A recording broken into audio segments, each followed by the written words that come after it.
Welcome to the Indiginerd Project. In today's episode, the original Star Wars movie is being dubbed over to the Navajo language.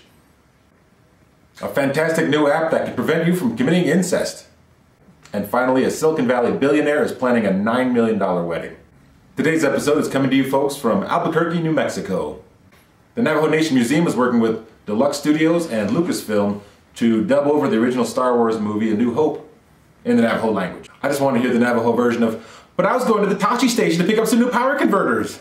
The voice of Luke Skywalker should probably be done by Lou Diamond Phillips. Have you seen Young Guns? That guy can nail a Navajo accent. I have to admit, Tatooine kind of looks like Albuquerque.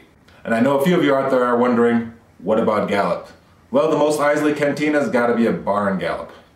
I think they're doing it right. If you're going to try and keep a language going, you got to target the nerds. And targeting Star Wars, that's the right way to go. Now some douche needs to start dubbing Star Wars into Klingon. "I am the king of the griefers." Are the Jawas going to speak Hopi? I know, that's mean. Now if we can just get World of Warcraft in the Ojibwe language, I'll be happy. Yes, there's an actual app out there that helps prevent incest. It's called the App of the Icelander.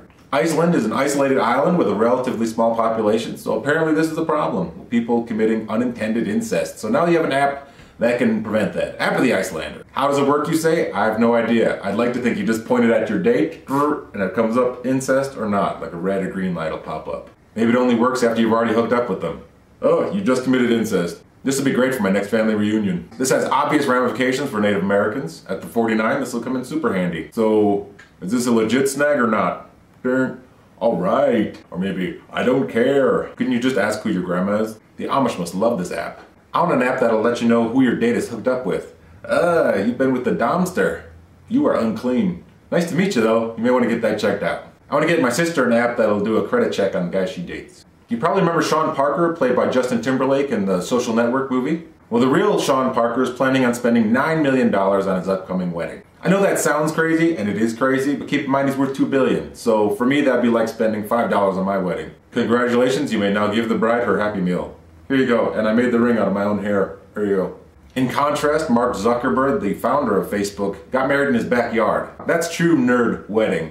It must have gone something like this. "Honey, you got some great plans for your wedding that you've been keeping inside your whole life, and let's just do it in the backyard. It's more practical. We can just invite everyone over. They know where we live. I'll set up the event page on Facebook, and we'll just do this." Of course, his backyard is probably a little nicer than my backyard. So what are the details of this? He's getting married in Big Sur at a fancy resort. He's hiring the Oscar award-winning costume designer from Lord of the Rings to make the outfits for himself and all the guests. And that kind of gets me thinking. If I had to spend $9 million on a wedding, what would I do? First of all, I'd hire Edna Mode from The Incredibles to make everyone super suits. Let's see, would I get married in Hobbiton or Hogwarts? Or just do a cheap wedding in Vegas and blow the rest on craps?